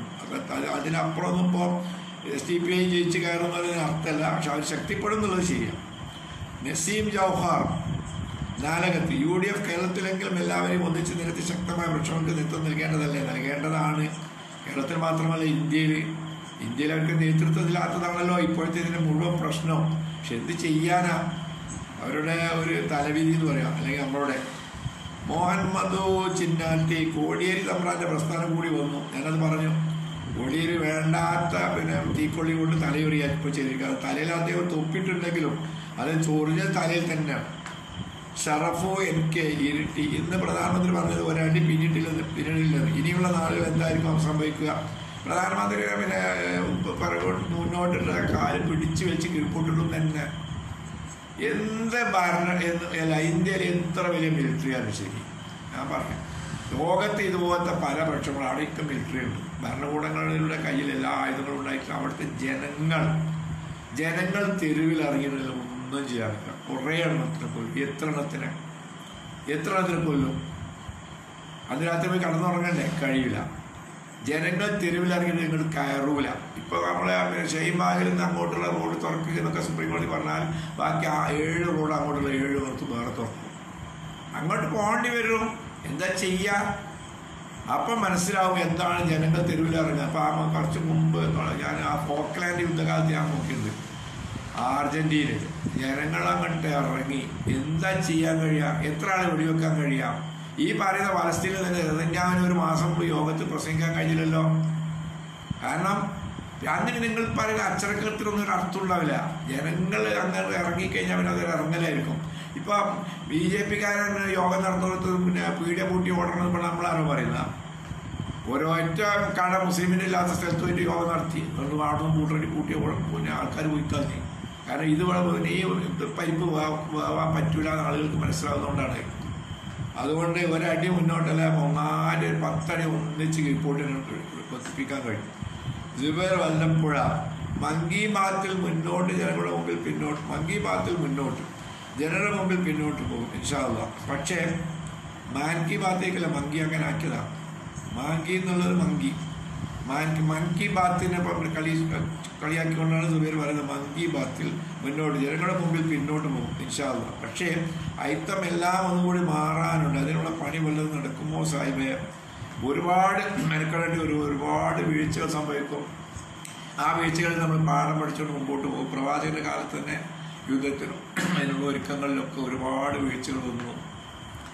പലരും അതിനകത്ത് പോകാൻ തയ്യാറാതെ നിന്നു. ഖുർആൻ അനുഭവിച്ച് വയ്ക്കുന്നത് ഇസാക്കത്തുൽ നിങ്ങളോട് ഫീ സബീലില്ല, അള്ളാഹുവിന്റെ മാർഗത്തിൽ ഇറങ്ങിത്തിരിക്കൂ, യുദ്ധത്തിന് സന്നാഹമാകൂ എന്ന് പറയുമ്പോൾ ഇസാക്കത്തുൽ ഭൂമിയിൽ അത് അമർന്ന് കടന്നു വന്നു. അറദൈതുമിൽ ഹയാത്തി ദുനിയ മിനൽ ആഖിറ, പരലോകത്തേക്കാൾ നിങ്ങൾ ഐക ജീവിതത്തിനാണോ പ്രാധാന്യം നൽകുന്നത്? ഫമാ മതാഉൽ ഹയാത്തി ദുനിയ ഫിൽ ആഖിറതി ഇല്ലാ ഖലീൽ, പരലോകത്തോട് ചേർത്ത് നോക്കുമ്പോൾ ഇഹലോകത്തെ ജീവിതം വളരെ വളരെ തുച്ഛമാണ്, നിസ്സാരമാണ്. ഇല്ലാത്ത നിങ്ങളങ്ങനെ പുറപ്പെട്ടില്ലെങ്കിൽ പിന്നെ നിങ്ങൾക്ക് ഭയങ്കരമായി നിങ്ങൾ ശിക്ഷിക്കും. മറ്റു എഴുത്തിബിഹൗമിനാഫി മറ്റു വിഭാഗത്തെ കൊണ്ടുവരും. ഇതൊക്കെ അന്നത്തെ ആളുകളോട് പറയേണ്ടി വന്ന എമ്മാതിരി ആൾക്കാരായിരുന്നു, കടഞ്ഞെടുക്കപ്പെട്ട ആൾക്കാരല്ലേ ഒരു വിഭാഗം ആൾക്കാരിൽ. അതുപോലെ തന്നെ ഒരുപാട് വീഴ്ചകൾ വരും. നമ്മളാണെങ്കിൽ ഒരു അസംസ്കൃത സമൂഹമാണ്. ചരിത്രത്തിൻ്റെ പ്രവാഹത്തിൽ കാലത്തിൻ്റെ ഒരു ഇതിനനുസരിച്ച് നമ്മൾ കുറേ ആൾക്കാർ മുസ്ലിങ്ങളായി, പരമ്പരാഗത മുസ്ലിങ്ങളായി. പക്ഷേ നല്ലൊരു വിഭാഗം ആ വിശ്വാസ പ്രമാണത്തോട് പ്രതിബദ്ധത പുലർത്തിക്കൊണ്ട് ഇങ്ങനെ ഒഴുകുന്നു. അതിനിടയിലാണ് ഇങ്ങനെ ഒരു പരീക്ഷണം വന്നിരിക്കുന്നത്. ആ പരീക്ഷണത്തിൽ നമ്മളുടെ ഈമാൻ അല്ലാഹു ശരിക്കും പരിശോധിക്കേണ്ടയും. അതുകൊണ്ട് പിന്നെ നിങ്ങൾ വിചാരിക്കുന്നുണ്ടോ നിങ്ങൾക്ക് മുമ്പ് കഴിഞ്ഞവർക്ക് വരുന്നത് പോലെയുള്ള യാതൊരു പരീക്ഷ നിങ്ങൾക്ക് വരികയില്ലെന്ന് നിങ്ങൾ വിചാരിക്കുന്നുള്ളൂ? ഖുർആൻ പറയുന്നുണ്ടല്ലോ, എന്നാൽ ആ പരീക്ഷണങ്ങൾക്ക് നമ്മൾ വിധേയമാവേണ്ടതുണ്ട്. കടഞ്ഞെടുത്തതായ ഒരു ഈമാൻ, ആ ഈമാൻ നമുക്ക് ഉണ്ടാവണമെങ്കിൽ ഇതിൽ ഒരുപാട് വീഴ്ചകൾ വരണം, നമ്മളതിന് തിരുത്തണം. അതുകൊണ്ട് അതിന് ഒരുപാട് മതപ്രസംഗം നടത്തണം. നമ്മൾ മതപ്രാസംഗികരെ കാണാനുമില്ല. ഞാൻ നാളെ മെനിയാന്നൊന്ന് പറഞ്ഞു, ഒരു പ്രാസംഗികനെ ഞാൻ നോക്കുമ്പോൾ മുമ്പരുടെ വർത്തമാനം മയ്യത്ത് കൊണ്ടുവന്ന് വെച്ചിട്ടുണ്ടെങ്കിൽ അവിടെ ഷേഖുമാരും ഉസ്താദുമാരും ഉണ്ടെങ്കിൽ ആ മയ്യത്തിൻ്റെ അവകാശിയേക്കാൾ ഇയാൾക്കാണ് അവകാശം. ഇതൊക്കെ എപ്പോഴും പോലെ വിഷയം. ഒരു തൽക്കാലം ഒന്ന് മാറ്റി പറയുന്നത് വിചാരിക്കണ്ടില്ല. അമീർ അലി SDP വളർച്ചകളിൽ വിളറിക്കൊണ്ടായിരിക്കും ഈ SDP ഒരു വേദിയായിട്ട് മാറ്റലിങ്ങൾ SDP അനുകൂലിക്കാത്തതിൻ്റെ മാക്സിമം ഞാൻ അനുകൂലിക്കുന്നുണ്ട്. അങ്ങനെയാണെങ്കിലും പിന്നെ ഇവർക്ക് പറഞ്ഞു, ജമാഅത്തെ ഇസ്ലാമിൻ്റെ പേര് ആദ്യം പറഞ്ഞു. ഷിഹാബിക്ക് കോടിയേരിയുടെ തൂക്കം ഒപ്പിക്കൽ കച്ചവടം വീണ്ടും എന്ത് പറയുന്നു നിങ്ങൾ? അതാണ് ഷിഹാബിനെ ഇതിനെ പറഞ്ഞു പോകുന്നത്. ഒരു പ്രശ്നം പുതുതായിട്ട് SDP ജമാഅത്തെ ഇസ്ലാമിയുടെ ഭാഗത്തു നിന്നുണ്ടായിട്ടില്ല. 2, ജമാഅത്തെ ഇസ്ലാമിയെ സംബന്ധിച്ച് പറയുകയാണെങ്കിൽ നേരത്തെ പറഞ്ഞ മൗദൂദി ഫിലോസഫിയിൽ അധിഷ്ഠിതമായ ആ ഒന്നിൽ നിന്ന് അവർ വളരെ ഒരു പക്ഷേ ടാക്ടിക്കലായിട്ടായിരിക്കും, തന്ത്രപരമായി. ഞാൻ അവരെ നിലപാടിനെ വിമർശിക്കാൻ ഇപ്പോഴത്തെ ഈ വേദി ഉപയോഗിക്കുന്നില്ല. അവർ പിന്നെ വർത്തമാനകാല സാഹചര്യത്തിൻ്റെ അങ്ങേയറ്റത്തെ പ്രതികൂലമായ ആ വസ്തുതകൾ കണക്കിലെടുത്തുകൊണ്ട് നേരത്തെ തന്നെ അവർ പിന്നെ ഈ മതരാഷ്ട്രം എന്ന് പറഞ്ഞാൽ ഹുക്കൂമത്തയിലായി എന്നത് അവർ തന്നെ വേണ്ടത് വെച്ചു. പിന്നെ ഇഖാമത്തുദ്ദീൻ, ദീനിനെ നിലനിർത്തുക. ദീൻ എന്ന് പറഞ്ഞാൽ എല്ലാം അടങ്ങിയതാണ്. ഞാൻ കഴിഞ്ഞ ദിവസം അതിൻ്റെ നിർവചനം പറഞ്ഞു. എല്ലാം അടങ്ങിയതാണ്. രാഷ്ട്രീയവും സാമുദായികവും സാമൂഹികവും സാംസ്കാരികവും സാമ്പത്തികവും എന്നൊക്കെ പറഞ്ഞ എല്ലാ സാഹചര്യങ്ങളോടും കൂടി. ഇപ്പോൾ അതുപോലും പറയാതെ ജനമനസ്സുകളെ ആതുര സേവയിലൂടെയും അതുപോലെ തന്നെ മറ്റു തരത്തിലുള്ളതായ പിന്നെ സാവർത്തിത്വപരമായ കാര്യങ്ങൾ ചെയ്തുകൊണ്ട് ജനമനസ്സുകളിലേക്ക് ഇറങ്ങിച്ചെല്ലുക. അവരുടെ പോളിസി പ്രോഗ്രാമിൽ ഇപ്പം പിന്നെ അവർ പറഞ്ഞ വാദം പോലും ഇസ്ലാമിനെ പരിചയപ്പെടുത്തുക എന്ന് മാത്രമേ പറയുന്നത്. ഇസ്ലാമിനെ നിലനിർത്തുക എന്ന വാക്കുപോലും അവർ തൽക്കാലം ഉപയോഗിക്കുന്നില്ല. ഇപ്പോൾ പ്രവാചകന്മാരുടെ കാലത്ത് ആ ദൗത്യത്തിൻ്റെ തുടർച്ചയാണ് ഈ പ്രസ്ഥാനം എന്നാണ് മൗദൂദി ഖാദിത്ത് പറഞ്ഞിരുന്നത്. പക്ഷെ പ്രവാചകന്മാർ പറഞ്ഞ വാചകങ്ങൾ എന്താ? ഇവർ പറഞ്ഞു, അള്ളാഹുവിനെ ആരാധിക്കൊല്ലാ തുശ്രിക്കൂ ബിഹി ശൈഅൻ, അള്ളാഹിനോടൊന്നും പങ്കു ചേർക്കരുത്. ഇവിടെ ഇപ്പം അവർ പറയുന്നുണ്ടോ? ഇവിടുത്തെ ശിർക്ക്, ഇവിടെ കണ്ട ബഹുദൈവ ആരാധനയും അതുപോലത്തെ എന്തെല്ലാം ഇവിടെ കൂട്ടിക്കുത്തി വാഴുന്നുണ്ട്, തലകുത്തി മറിയുന്നുണ്ട്. ആരെങ്കിലും ഇവിടെ അതിനെപ്പറ്റി വല്ലതും പറയുന്നുണ്ടോ? എവിടെ പ്രളയം ഉണ്ടായിട്ടുണ്ടെങ്കിൽ ആർക്കും വീടുണ്ടാക്കണ്ടേ വെച്ചാൽ വീടുണ്ടാക്കി കൊടുക്കുന്നു, അതിൻ്റെ പരിപാടിയിലേക്ക് മറ്റുള്ളവരെ വിളിക്കുന്നു, മീഡിയ അത് കവർ ചെയ്യുന്നു, എന്നല്ലേ ഇപ്പോൾ അവർ ചെയ്യുന്നത്. അത് അപത്രയിൽ വെല്ലുവിളി വർത്തമാനകാല പരിസ്ഥിതിയിൽ. അതാണ് ഞാൻ പറയുന്നത്. കോടിയേരി പുതുതായിട്ടൊന്നും വായിക്കുന്നു മനസ്സിലാക്കുന്നില്ല. ജമാഅത്തെ ഇസ്ലാമിനെ ഇപ്പോൾ ഇതിൽ എന്തിനു വിമർശിക്കണം? അവരാരെയും വിമർശിക്കാൻ വരുന്നില്ല. അവരിമാതിരി ഏതെങ്കിലും നിലക്ക് അപകടകരം ആളുകൾ ദൃഷ്ടിയിലെങ്കിലും തെറ്റുന്നൊന്നും ഒരു കാര്യം അവർ ചെയ്യുന്നില്ല. എപ്പോഴാണത് പറയേണ്ടത്? ഇപ്പോൾ ഭീഷണി ഇല്ലാത്തൊരു ഘട്ടത്തിൽ വെറുതെ ഈ RSS ഉയർത്തിയിരിക്കുന്ന കൊടും ഭീകരതൻ്റെ നേരെ അവരെ ചേർത്ത് പറയുന്നത് മഹാധിക്കാരാണ്. ഞാൻ അതിനെപ്പറ്റി പറയില്ല. അതൊരു ഫസലുർ റഹ്മാൻ പാഴൂർ ഈസ് വാച്ചിങ്, നിസാർ ഷാ, എല്ലാവരെയും യൂത്ത് ലീഗിൻ്റെ സമരപരിപാടികളിൽ പങ്കെടുക്കുക. എല്ലാവരും യൂത്ത് ലീഗിലെ ഇങ്ങനത്തെ ക്ഷണം പോരാ, കുറച്ചുകൂടി ഉഷാറാക്കി ക്ഷണിക്കും. ഫക്രുദ്ദീൻ അലി അഹമ്മദ്, ഇസ്രായേൽ എങ്ങനെ രൂപം കൊണ്ടു അതിൻ്റെ അവർ തിരഞ്ഞെടുത്ത വഴി തന്നെയല്ല RSS സ്വീകരിക്കുന്നത് എന്നല്ല. ഇസ്രായേൽ എങ്ങനെ രൂപം കൊണ്ടു എന്നുള്ളതിന് ഇപ്പോൾ ഇതുപോലത്തെ ചർച്ചയിലേക്ക് മറുപടി പറയാൻ കഴിയില്ല. ഞാൻ പറഞ്ഞു കഴിഞ്ഞു പറഞ്ഞു. ജാഫർ വെട്ടം, MT രമേശും സുരേന്ദ്രനും രണ്ട് വഴിക്കാണ് പോലോ. അത് അത്ര വലിയ അകന്ന വഴികളല്ല. അധികാരം ആരുടെ കയ്യിലായിരിക്കണം എന്നതല്ലാതെ ഇവിടുത്തെ പിന്നെ ഹൈന്ദവേതര ന്യൂനപക്ഷങ്ങളോട് എങ്ങനെയായിരിക്കണം പെരുമാറണം എന്ന കാര്യത്തിലല്ല രമേശും സുരേന്ദ്രനും നമ്മൾ പല അഭിപ്രായ വ്യത്യാസം ഉണ്ടെങ്കിൽ. രമേശൊക്കെ ഒന്ന് വാദിക്കുന്നത് കണ്ടില്ല. കുറ്റ്യാടിയിൽ ഏതാനും 3-4-5 ആളുകൾ മുദ്രാവാക്യം വിളിച്ചു ഗുജറാത്ത് എന്ന് പറഞ്ഞു എന്നൊക്കെ 4-5 ആളാണ്. ആ യോഗത്തിൽ മുഴുവൻ ആൾക്കാർ മുഴുവൻ അങ്ങനെയല്ല മുദ്രാവാക്യം വിളിച്ചത്. അപ്പോൾ എല്ലാത്തിനെയും ന്യായീകരിക്കുന്ന ഒരാൾ തന്നെ MT രമേശും, വലിയ വ്യത്യാസമൊന്നുമില്ല. സെയ്ദ് ഇസ്മായിൽ മുനഫർ, അമിത്ഷാക്കും മോദിക്കും പിന്നിൽ RSS സംഘടനയല്ല പിന്നാര എന്ന് ചോദ്യ. RSSലൂടെ വളർന്നതല്ലേ പേര് മോദി. അവർ എന്താ പിന്നെ അമിത്ഷാക്കും പിന്നിൽ RSSൻ്റെ സംഘടനയാണ്. പിന്നെ RSSകാരാണ് മോദിയും അമിത്ഷായും. അസൽ കോഴിക്കോട് നാരങ്ങ വെള്ളം കലക്കി കൊടുത്താൽ ആരാ കുടിക്കപ്പോൾ നാരങ്ങ വെള്ളം കലക്കി കൊടുത്ത ലീഗിനെയും അവർ തീവ്രവാദിയാക്കി. പണ്ടേ പറഞ്ഞതാണ് ഒരു മൈതരിയിൽ മാത്രം അവസാനിക്കുന്നതല്ലെന്ന്. ഒരു പാർട്ടി ചില നയങ്ങളൊക്കെ അതാത് അവസരങ്ങളിൽ സ്വീകരിക്കുന്നുണ്ടാവും. ഞങ്ങളൊക്കെ കൊടുക്കാനുള്ള മര്യാദയുടെ ഭാഗമാണ്. അതുകൊണ്ട് അതൊക്കെ തെറ്റാണ് എന്ന് പറയുന്നത് ശരിയല്ല. വലിയൊരു ഏറ്റുമുട്ടലില്ലാതെ അങ്ങ് പോട്ടെ എന്നുള്ളൊരു വിചാരമായിരുന്നു. ഇത്രയും വലിയൊരു ബോംബ് അവരുടെ കയ്യിലുണ്ട് എന്നും അവർ നമ്മളെ കൊണ്ട് ഇങ്ങനെ പെരുമാറുന്ന ആരെങ്കിലും വിചാരിച്ചിരുന്നു? ഇല്ല, ഒരാൾ വിചാരിച്ചിട്ടില്ല. അപ്പോൾ നേരത്തെ കഴിഞ്ഞു പോയതായ സൗഹാർദ്ദത്തിൻ്റെ ചില സമീപനങ്ങളെ സംബന്ധിച്ച് നമ്മളിപ്പോൾ ഇതാക്കുന്ന അർത്ഥമല്ല. ജാഫർ ഭട്ടും SDP സ്പേസ് കൊടുക്കുന്നത് കേരള ജനതയ്ക്കും ഗുണം ചെയ്യില്ല എന്നത് കാലേ അല്ലേ ചെയ്യില്ല എന്നതല്ലേ ശരിയായിരിക്കും. SDPI എന്ന് പറയുന്നത് പ്രത്യേകിച്ച് വലിയൊരു ഭീകരവാദിയിട്ടൊന്നും പറ്റില്ല എന്ന് ഞാൻ പലപ്പോഴും പറഞ്ഞതാണ്. പക്ഷെ അതുകൊണ്ട് ഉണ്ടാകാൻ പോകുന്നത് എന്താണെന്ന് വെച്ചാൽ SDPI കൂടുതൽ സ്പേസ് ഉണ്ടാക്കിയെടുക്കുകയും അവർ വലിയ ശക്തമായ രാഷ്ട്രീയ സംഘടന ആവുകയും ചെയ്യുമ്പോൾ മുസ്ലിം ലീഗിൻ്റെ ശക്തി കുറയുകയും അങ്ങനെ മുസ്ലിം വോട്ടുകൾ മതേതര വോട്ടുകൾ ഭിന്നിക്കുകയും ചെയ്യാനുള്ളതായ ഒരു സാധ്യതയുണ്ട്. അത് ബന്ധപ്പെട്ടവർ ശ്രദ്ധിക്കേണ്ടതാണ്. ഫക്രുദ്ദീൻ അലി അഹമ്മദ് SDPI വെൽഫെയർ എന്നിവർ സമരമുഖത്ത് സജീവമായി നിന്നപ്പോൾ മലബാറിലെ വോട്ട് ബാങ്കിൽ വിള്ളൽ സംഭവിക്കുമെന്ന ഭയത്തിൽ നിന്നാണ് മുസ്ലിം ലീഗ് സമരത്തിൽ ഇറങ്ങിയത്. മലബാറിൽ മാത്രമാണ് മഹൽ പരിപാടിയിൽ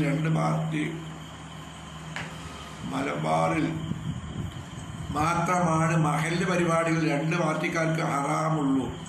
തെക്കിൽ അവരെ പങ്കെടുപ്പിക്കാത്ത സമരങ്ങൾ കുറവാണ്. മുസ്ലിം ലീഗ് CPM ചെയ്യുന്നത് ഒന്ന് തന്നെയല്ലേ? പറഞ്ഞത് ശരിയാണ്. തെക്ക് ഭാഗത്ത് മുസ്ലിം ലീഗും SDPI ഒന്നിച്ച് അവിടെ വലിയ സമരങ്ങൾ നടത്തിയിട്ടുണ്ട്, ഒന്നിച്ച് ഘോഷയാത്രയൊക്കെ. മലബാറിൽ വോട്ടിൻ്റെ ഒരു പ്രശ്നമുണ്ട് എന്നുള്ള വസ്തുതയാണ്.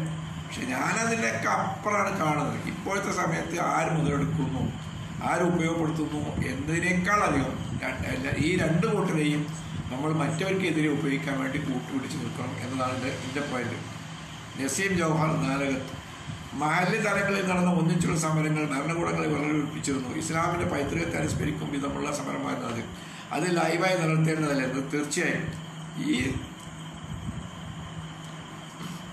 ഈ സമരത്തിൽ ആര് അറസ്റ്റ് വരിക്കപ്പെട്ടാലും ആക്രമിക്കപ്പെട്ടാലും അതിനോടുള്ള പ്രതിഷേധം ആ മഹലിലുള്ള എല്ലാവരും ഒന്നിച്ചിരുന്നു കൊണ്ടായിരിക്കണം. ആ മഹലിലല്ല, ഒന്നിച്ച് മുഴുവൻ ആളുകളും. മഹലുകളുമായി ബന്ധപ്പെടുമ്പോൾ നമ്മൾ മുസ്ലിം എന്നുള്ള വാക്കാണ് ഉപയോഗിക്കുന്നത്. ഇപ്പം പിന്നെ ഒരുപാട് പ്രയാസങ്ങൾ അനുഭവിച്ചുകൊണ്ട് UP മുസ്ലിങ്ങൾ കടന്നു പോകുന്നു. ഞാനത് ഒന്ന് അഭ്യർത്ഥിച്ചിരുന്നു മുസ്ലിം ലീഗ് നേതൃത്വത്തോട്, നിങ്ങൾ ഒരു വലിയ തോതിലുള്ള റിലീഫ് പ്രവർത്തനം നടത്തണം. ആ റിലീഫ് പ്രവർത്തനത്തിന് അനുകൂലമായ ഒരു പോസ്റ്റ് കണ്ടിരുന്നു. ഒരു മുസ്ലിം ലീഗ് പിന്നെ അവരുടെ യൂത്ത് ലീഗിൻ്റെ ഒരു അഖിലേന്ത്യാ നേതാവ് എന്നെ കാണുകയും അതിനെപ്പറ്റി അനുകൂലമായി സംസാരിക്കുകയും ചെയ്തു. പക്ഷേ ആവർത്തിച്ച് ആ ഫണ്ട് എന്തായി, ആ ഫണ്ടിലേക്ക് പലവരും കാശ് കൊടുത്തോ, എത്ര ലഭിച്ചിരിക്കുന്നു, അത് എവിടെ എത്തി എന്നതിനെപ്പറ്റി ഒരു പിന്നെ നേർച്ചപ്പെട്ടിട്ട് ഇട്ട മാതിരി ഒരു വർത്താനമില്ല. ഇതൊക്കെ ലീഗിൻ്റെ ഒരു തരത്തിലുള്ള ഉഴപ്പത്തരാണ്. അപ്പോൾ നമ്മൾ പറഞ്ഞിട്ട് വേറെ പേർക്ക് മറുപടി അത് പറ്റൂല. പക്ഷേ യൂത്ത് ലീഗുകാർ വളരെ ഷൈബാഗിലെങ്കിൽ പറയണം, ഈ പണം വളരെ അടിയന്തരമാണ്. ഇത്ര കേസുകൾ സുപ്രീം കോടതിയിൽ മറ്റിടത്തും നടത്താനുണ്ട്. ഇനിയിപ്പോൾ അടുത്ത ഘട്ടത്തിലായിട്ടുണ്ടെങ്കിൽ കൂടുതൽ ആളുകൾ അടിയും പിടിയും കൊണ്ട് ഒരുപാട് രക്തസാക്ഷികളുണ്ടാവും. അതിനുള്ള കരുതൽ ശേഖരം നമ്മുടെ കയ്യിൽ വേണം. നമുക്ക് രക്തബാങ്ക് വേണം, നമുക്ക് പണം വേണം, നമുക്ക് അതിനുള്ളതായ ഡോക്ടർമാർ തയ്യാറാക്കി വെക്കണം. ഒരുപാട് ഇതാ ഞാൻ പറഞ്ഞത്. അത് പിന്നെ സ്റ്റേറ്റ് ലെവലിലും ജില്ലാ തലത്തിലുമൊക്കെ ഇതിനുള്ള കോർഡിനേഷൻ കമ്മിറ്റികൾ ഉണ്ടായിരിക്കണം. ആ കമ്മിറ്റികൾ ചർച്ച ചെയ്യണം. വരാൻ പോകുന്നതായ നീണ്ട ഒരു സമരത്തെ മുമ്പിൽ കണ്ടുകൊണ്ട്. അതുപോലെ തന്നെ നമ്മളെ ഇതിനെല്ലാം പ്രചോദനമായ ഈമാനികമായ വിശ്വാസം അത് ആളുകളിൽ യുവാക്കളെ സജീവമായി നിലനിർത്താൻ വേണ്ടി അതിനുള്ളതായ ക്യാമ്പുകൾ നടത്തണം. അവിടെ പോയിട്ട് പിന്നെ ആസാദി ഞാൻ ചെറുതാക്കി പറഞ്ഞാൽ പോരാ. അൽ ഈമാൻ, ഈ വിശ്വാസം, ഇലൽ ഈമാൻ, വിശ്വാസത്തിലേക്ക്, ഇല തഖ്വ എന്ന് പറഞ്ഞുകൊണ്ടുള്ളതായ ഒരു രീതിയിലേക്ക് നമ്മൾ ഇന്ന് അള്ളാഹുവിലേക്കാണ് അടുത്ത് ചെല്ലുകയാണെങ്കിൽ നമുക്ക് മുഴുവൻ പാപങ്ങൾ കൊടുക്കപ്പെടുകയും നമ്മളെ അള്ളാഹു സ്വീകരിക്കുന്ന രീതിയിലേക്ക് നമ്മുടെ വിശ്വാസത്തെ നമ്മൾ വളർത്തിയെടുക്കണം. പക്ഷെ ഒരു ചോദ്യം ആ രീതിയിലേക്ക് നിങ്ങളുടെ ഭാഗത്തുനിന്ന് വരുന്നില്ല. ഞാനത് എപ്പോഴും ആവർത്തിച്ച് പറയുന്നതാണ്. അള്ളാഹുവിൻ്റെ ഏറ്റവും തൃപ്തിപ്പെട്ട അടിമകളാക്കി ഞാൻ അടിമയായി മാറിയിരിക്കുന്നു എന്ന തോന്നൽ അത് പള്ളിയിൽ വെച്ച് നടത്താവുന്നതാണ്. ഇപ്പോഴത്തെ രീതിക്കനുസരിച്ച് പള്ളിയിൽ സുബൈക്ക് വരുന്നതിന് മുമ്പ് 1 മണിക്കൂർ നേരത്തെ വന്നിട്ട് അതിനുള്ളതായ എന്തൊക്കെ ഇബാദത്ത് ചെയ്യാൻ കഴിയുമോ അത് ചെയ്യുക. അത് കഴിഞ്ഞിട്ട് പിന്നെ വിശുദ്ധ നോമ്പുകൾ ഇതിനൊക്കെ വേണ്ടിയിട്ട് നോമ്പുകൾ പിന്നെ അപ്പോഴേക്ക് കാസർഗോഡ് കണ്ടാലോ മറ്റേക്ക് കണ്ടാലോ ഒന്നല്ല, നോമ്പൊക്കെ ഇതിനുള്ളതാണ്. അന്ന് ഈ പിന്നെ മൂസാ നബിയുടെ ആൾക്കാരോട് പിന്നെ അള്ളാഹിനെ കാണാൻ പോകുന്ന അതിനുണ്ട്, അതേപടി ഒരുങ്ങി വരാൻ 40 ദിവസം മുമ്പ് വിൽക്കാൻ പറഞ്ഞെന്തിനാ? അങ്ങനെ മറ്റേ നോമ്പിനെ പോലെ. ഇതൊക്കെ ആത്മീയമായ ഒരു ചൈതന്യം ഉണ്ടാക്കിയെടുക്കാൻ പറ്റുന്ന കുറേ ഉപകരണങ്ങളാണ്. ഈ ഇഖാമത്തു സ്വലാത്തും അതുപോലെ തന്നെ ഈ പറയുന്ന നോമ്പും ഒക്കെ അത് സ്വയം ഒരു ലക്ഷ്യമല്ല. അത് നമുക്ക് നമ്മുടെ ആത്മീയമായ സമ്പുഷ്കലതയ്ക്ക് വേണ്ടിയുള്ള ചില സംവിധാനങ്ങളാണ്. അപ്പോൾ അതുണ്ടാക്കി എടുക്കണം. ഇന്ന സ്ഥലത്ത് ഇതൊക്കെ അത് ഞാൻ പറഞ്ഞില്ലല്ലോ. അപ്പോൾ ലൈവായി പിടിച്ചു നിർത്തേണ്ടതല്ലേ പറയാനുണ്ടോ? ഈ സമരത്തിൽ ആര് അറസ്റ്റ് വരിക്കപ്പെട്ടാലും ആക്രമിക്കപ്പെട്ടാലും മഹലിൽ മാത്രമല്ല, അത് നമ്മുടെ മുഴുവൻ ആൾക്കാർക്ക്, യു പിയിലുള്ള ആൾക്കാർ വരെ ഇപ്പം പീഡനം അനുഭവിക്കുന്നത് അത് നമ്മളെ തന്നെ പീഡിപ്പിച്ച് അതിൽ നമുക്ക് കാണാൻ കഴിയണം. അതായത് അവർക്കിപ്പോൾ അതിനുള്ള കഴിവില്ല. അപ്പോൾ തെക്കേ ഇന്ത്യയിലാണ് കേരളത്തിൽ ആ ചെറിയൊരു നനവുള്ളത്. ആ നനവ് നമ്മൾ ഉപയോഗപ്പെടുത്തണം എന്നാണ് പറയുന്നതിൻ്റെ അർത്ഥം. മോഹൻ മധു ചിന്നാട്ടി മുസ്ലിമീങ്ങളെ എത്രമാത്രം വെറുപ്പ് എന്നാണ് ചുരുക്കി പറയാമോ? മിസ്റ്റർ മോഹൻ, മുസ്ലിങ്ങളോട് ഇവിടെ ആർക്കും വെറുപ്പില്ല. ഈ ക്യാമ്പുകളിലും ഈ ജാഥകളിലും ഈ പ്രകടനങ്ങളിലും ഒക്കെ ഉള്ളത് നല്ലൊരു ശതമാനം ഹിന്ദുക്കളാണ്. മുസ്ലിങ്ങളോട് മാർക്സിസ്റ്റുകാരോട് കമ്മ്യൂണിസ്റ്റുകാരോട് ഇവിടുത്തെ സവർണത എന്ന് പറയുന്നത് മനുസ്മൃതി എടുത്ത് വായിച്ചാൽ മനസ്സിലാക്കാവുന്നത് പോലെ കാലങ്ങളായി അവരുടേതാണ്, അവർക്ക് സ്ത്രീധനം കിട്ടിയതാണ് എന്ന് പറഞ്ഞുകൊണ്ടാണ് ഈ ഭൂമി അവർ കാണുന്നത്. അതാണ് പരശുരാമൻ മഴ എറിയുന്നതും അവർക്ക് അത് കിട്ടും. പരശുരാമൻ എന്ന് പറഞ്ഞ ബ്രാഹ്മണനാണ്. അങ്ങനെ അത് കിട്ടിയതാണെന്ന് അവർ എല്ലാവിധ സയൻസ് പുസ്തകങ്ങൾ പോലും അത് ഇയക്കുന്നുണ്ടല്ലോ, അത് മറക്കുന്നില്ല. അപ്പോൾ അതിലുള്ള മറ്റുള്ളവർ നീച ജനനമാണ്, നികൃഷ്ട ജനനമാണ്. അതിൻ്റെ അടിസ്ഥാനത്തിൽ അതിനെതിരെ മനുഷ്യൻ ഒന്നാണ്, സമമാണ്, എല്ലാവരും തുല്യരാണ്. അജ്ജത്തുൽ വദാ എന്ന് പറഞ്ഞ നബി പ്രവാചകന്റെ വിടവാകൽ പ്രസംഗത്തിൽ മിസ്റ്റർ മധുവിൻ്റെ അറിവിന് വേണ്ടി പറയാം. പ്രവാചകൻ ഈ ലോകത്തോട് വിട പറയുന്നതിന് മുമ്പ് ഒരു പ്രസംഗം ചെയ്തു. ആ പ്രസംഗത്തിൽ ഞാനിതാ മരിക്കുന്നു, നിങ്ങളെല്ലാവരും കൃത്യമായി നമസ്കരിക്കണം, കൃത്യമായി നോമ്പെടുക്കണം എന്നൊന്നുമല്ല പറഞ്ഞത് എന്താ? നിങ്ങളെല്ലാവരും ഒരാണിൻ്റെയും പെണ്ണിൻ്റെയും മക്കളാണ്. പുല്ലുക്കും പിന്നാദം വാദം തുറ. അത് ആദ്യമായ സന്ദേശമല്ല. പ്രവാചകൻ അതിന് മുമ്പേ അത് പറഞ്ഞത്, ആ വാചകങ്ങൾ ആവർത്തിക്കുന്നത്. നിങ്ങളെല്ലാവരും. രണ്ടാമത് പറയുന്നത് എന്താ? നിങ്ങൾ പരസ്പരം രക്തം ചിന്താൻ പാടില്ല. ഈ രാജ്യം എന്തുമാത്രം വിശുദ്ധമാണോ അതുപോലെ നിങ്ങളുടെ രക്തവും നിങ്ങളുടെ ശരീരവും വിശുദ്ധമാണ്. നിങ്ങൾ തമ്മിൽ യാതൊരു മധു അല്പം ഒന്ന് തുറന്ന് മനസ്സോട് ചിന്തിച്ചു നോക്ക്. ഇവിടെ പിന്നെ ഒരേ രാജ്യത്തുള്ളവർ തന്നെ കുറേ ജനനങ്ങളാണ്. ഇസ്ലാമിൽ ജനനം എന്ന് പറയുന്ന ഒന്നില്ല. അതാ പ്രവാചകൻ അന്നത്തെ വിടവാങ്ങൽ പ്രശ്നത്തിൽ പറഞ്ഞത്. ലാ ഫർഖ ബൈന അജമിയും അല്ല അറബിയും. ഒരു അജമി അഥവാ അറബിയും അനറബിയും തമ്മിൽ ഒരു വ്യത്യാസവുമില്ല. വെളുത്തവനും കറുത്തവനും അബിയാദു അസ്വദ്, വെളുത്തവനും കറുത്തവനും തമ്മിൽ ഒരു വ്യത്യാസവുമില്ല എന്ന് പറയുന്നത് മതത്തിനോട് വ്യത്യാസമുണ്ട് എന്ന് ശഠിക്കുന്നവർക്ക് ഉറപ്പുണ്ടാകാതിരിക്കാൻ കാരണമുണ്ടോ? ഈ വിഷയം വിളംബരം ചെയ്യാൻ വേണ്ടി പ്രവാചകൻ കറുകറുത്ത നീഗോ അടിമ അത് നീഗ്രോനെ കണ്ടിട്ടുണ്ടാവില്ല. ഇപ്പൊ പ്രവാചകൻ ചെയ്താൽ എനിക്ക് ചെയ്യാൻ കഴിയില്ല. എൻ്റെ ഒരു മകളുണ്ടെങ്കിൽ ഞാൻ എനിക്ക് നീഗ്രോനെ കെട്ടിച്ചു കൊടുക്കുക. ഇപ്പോൾ ഇങ്ങനെയൊക്കെ പറയുമ്പോൾ എനിക്ക് തോന്നൂല. അങ്ങനെ അത്രമാത്രമുള്ള അങ്ങനത്തെ ഒന്നിനെയാണ് പ്രവാചകൻ ഉയർത്തി കാണിച്ചത്. മനസ്സിലാക്കണം. ആ സിദ്ധാന്തത്തിനോട് വെറുപ്പ് സ്വാഭാവിക. അല്ല, മുസ്ലിങ്ങളായിരിക്കും വെറുപ്പ്, മുസ്ലിങ്ങളോട് ഭയങ്കര ഇഷ്ടമാണ്. ഇതുപേർ വല്ലപ്പോഴ മന്തി ചുട്ടകോഴിയും വൈകുന്നേരമുള്ള സമരവും ഇങ്ങനെ ഈ സമരം കൊണ്ട് പോകാൻ കഴിയുമെന്നാണ് ഇപ്പോൾ ചില ആളുകൾ കരുതുന്നത് എന്ന് പറഞ്ഞിട്ട് എന്താണ് നാട് കിട്ടില്ല. ഇപ്പോൾ ചില ആളുകൾ കരുതുന്നത് രണ്ടാം ഘട്ട സമരത്തിൽ ആരെല്ലാം ഉണ്ടാകുമെന്ന് ഇപ്പോൾ മനസ്സിലാക്കാൻ കഴിയുമോ? എല്ലാവരും ഉണ്ടാകുമെന്ന് നമ്മൾ വിചാരിക്കാം. ഇപ്പോഴും ഇതല്ല, മന്തിയും ഒക്കെ ഇപ്പോൾ ആരത്തിനുണ്ടെങ്കിൽ നിന്ന് പോകുന്നതെന്ന് വിചാരിക്കാം. പക്ഷേ രണ്ടാമത്തെ ഘട്ട സമരം ഇപ്പം ഇന്നത്തെ മോഡിയുടെ പ്രസംഗത്തോട് കൂടി ജസ്റ്റിസ് കമാൽ പാഷ പറഞ്ഞു, കോടതിനെ കാത്തിരിക്കേണ്ടതില്ല, നമ്മളാരും കാത്തിരിക്കുന്നില്ല. ആ വിധി ആ രീതിയിൽ വരാൻ നമുക്ക് അനുകൂലമായി വരാൻ അത്ഭുതം സംഭവിക്കണം. അപ്പോൾ അതിനെ മുമ്പ് ഒരു നിലക്കുമില്ലാതെ നമ്മൾ അതിൻ്റെ നാനാവശങ്ങളും ഉലങ്കഷമായി പരിശോധിച്ച് സമരരംഗത്തേക്ക് ഇറങ്ങുക തന്നെ വേണം. അതിനുവേണ്ടി ഞാൻ ഇപ്പോൾ പറഞ്ഞ മാതിരി ആത്മീയമായ ഒരു മോറൽ റീആർമമെന്റ്, ഒരു ധാർമ്മിക പുനരായുധീകരണം എന്ന് പറയാം, നല്ല വാക്കിനർത്ഥം. അതിലേക്ക് തയ്യാറാവുക, വെറും മുന്നോട്ടിറങ്ങുക. സത്താർ പനമരം വെൽഫെയർ പാർട്ടി ജമാഅത്തെ ഇസ്ലാമി നടത്തുന്ന സമരങ്ങളെ എന്തുകൊണ്ടാണ് CPM മുസ്ലിം ഒരുപോലെ വിമർശിക്കുന്നത്? രണ്ടുകൂട്ടർക്ക് ആ പാർട്ടി വളർന്നു വരുന്നതിന് താല്പര്യം ഉണ്ടാവില്ല. അല്ലാതെ അതിനെ പറ്റി പറയാം. ഫക്രുദ്ദീൻ ആ ബോംബ് മുൻകൂട്ടി കണ്ട് പറഞ്ഞവരെ, അതായത് മൈദനി NDF അവരെ നാം തീവ്രവാദികളാക്കി. ആ കഥയിലൊക്കെ നമ്മൾ ഇറങ്ങിപ്പോകണ്ട. ഏതായാലും നമ്മൾ അങ്ങനെയൊക്കെ സംഭവിച്ചു. ഇനി ഇവിടുന്ന് അങ്ങോട്ട് നോക്കുക. ഷാബിക്ക് MM അക്ബറിൻ്റെ പോസ്റ്റ് ശ്രദ്ധിച്ചിരുന്നോ? ഇല്ല. അത് ശ്രദ്ധപ്പെടുത്തിയാൽ ഞാൻ പ്രതികരിക്കേണ്ടതുണ്ടെങ്കിൽ താങ്കൾ കൊടുത്തു.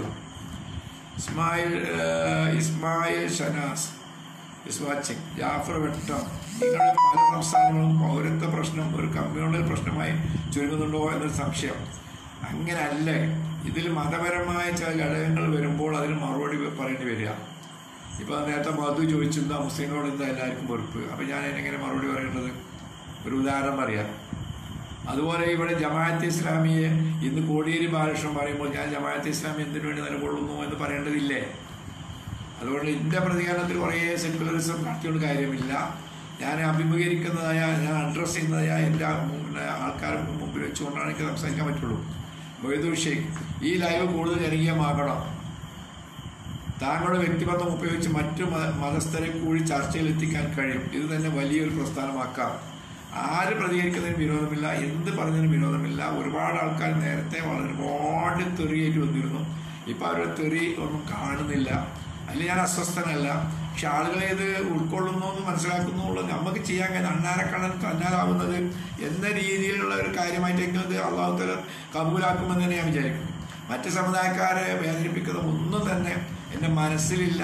നമ്മൾ അവരോട് പരമാവധി സൗഹൃദത്തിൽ തന്നെയാണ് ഈ കാര്യം കൈകാര്യം ചെയ്യാൻ ആഗ്രഹിക്കുന്നത്. അതുകൊണ്ടാണ് ഞാൻ പറയുന്നത് ഷിയാറുൽ ഇസ്ലാം, ഇസ്ലാമിക ചിഹ്നങ്ങളെ നമ്മൾ ഇതിനകത്ത് ഒഴിവാക്കി നിർത്തണമെന്നൊക്കെ ഞാൻ ആദ്യമൊക്കെ പറഞ്ഞു വരുന്നതാണ്. ഇതിപ്പോൾ ഇങ്ങനെ ഒന്ന് വരുമ്പോൾ പിന്നെ ഓരോ തക്ബീർ എന്ന് പറയുന്നതും ജയ് ശ്രീരാം എന്ന് പറയുന്നതും ഒരുപോലെ അല്ലേ എന്ന് പറയുമ്പോൾ നമുക്ക് മറ്റേക്ക് പറയേണ്ടി വരിക.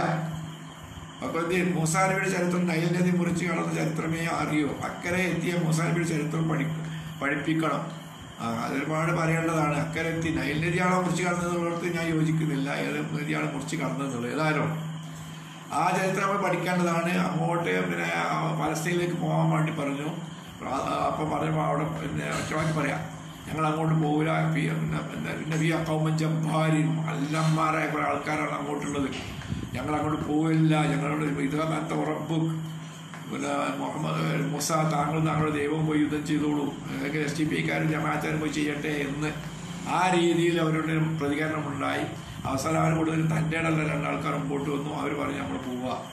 അങ്ങനെ അവർ അതിന് മുമ്പ് അവരുടെ ഈ ഇത്തരത്തിലുള്ളതായ ഈ ഒയപ്പത്തരം കാരണം അവരെ മരുഭൂമിയിൽ എത്തിഹുനഫിൽ 40 ഖുറാനുണ്ട്. 40 കൊല്ലം അവിടെ അലഞ്ഞ് നടക്കണം മാത്രമുള്ള ശിക്ഷ അവർക്ക് നൽകി. അതിന് ശേഷം അവരങ്ങോട്ട് കടക്കുന്നത്. അതുപോലത്തെ ഒക്കെ നമ്മൾ അഭിമുഖീകരിക്കേണ്ടി വരും. പക്ഷേ അഭിമുഖിക്കാതെ ഇത് ഭംഗിയായി മുമ്പോട്ട് പോകാൻ കഴിയട്ടെ.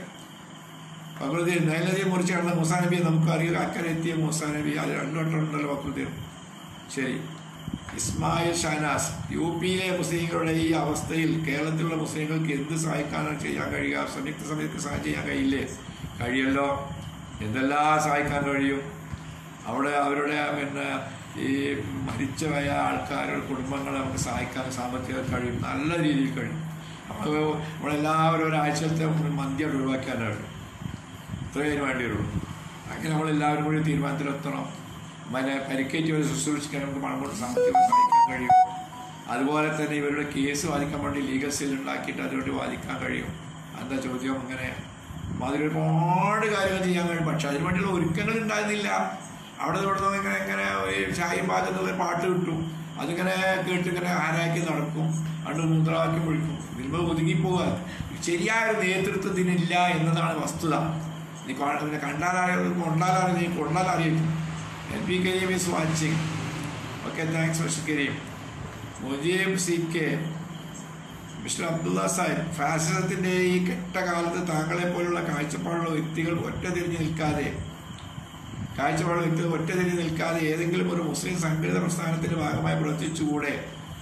അത് എനിക്ക് അഭിപ്രായമില്ല. എല്ലാവരും ഇങ്ങനെ നിന്റെ മാതിരികൾ ആരും നിൽക്കേണ്ട. 1. 2, പിന്നെ അങ്ങനെ ആണെങ്കിൽ നമുക്ക് എത്രത്തോളം തുറന്നു പറയാനുള്ള സൗകര്യം കിട്ടൂല. കാര്യങ്ങൾ വ്യക്തമായും വസ്തുനിഷ്ഠമായും ആരുടെ ഭാഗത്താണ് വീഴ്ച എന്നതിൽ അത് ചൂണ്ടിക്കാണിക്കാൻ കഴിയില്ല. മറ്റൊന്ന്, ഇനി വൈകിയ വേളയിൽ ഏതെങ്കിലും സംഘടനയുടെ ഭാഗമായി എന്നിട്ട് ഇനി അവരോടെന്തോ നേതാക്കന്മാർ പറഞ്ഞതിനെതിരെന്തോ പറഞ്ഞിട്ട് പിന്നെ എടുത്ത് പുറത്തിട്ടിട്ട് പിന്നെ അതോ എന്നെ ഓരും പുറത്താക്കിയോ എന്ന് പറയുന്ന കണക്കാക്കൽ എനിക്ക് നല്ലത് ഇപ്പോൾ മാതിരി എടുക്കാം. അക്ഷരതെറ്റ് കണ്ടപ്പോൾ ഡിലീറ്റ് ചെയ്തിരുന്നു. ഇതിനെ പറ്റിയാണോ പ്രകൃതി? ശരി. അപ്പോൾ ഏറെക്കുറെ നിങ്ങളുടെ പ്രതികരണങ്ങൾ വളരെ പെട്ടെന്ന് തന്നെ ലഭിച്ചു. ഞാൻ സന്തുഷ്ടനാണ്. ഇനി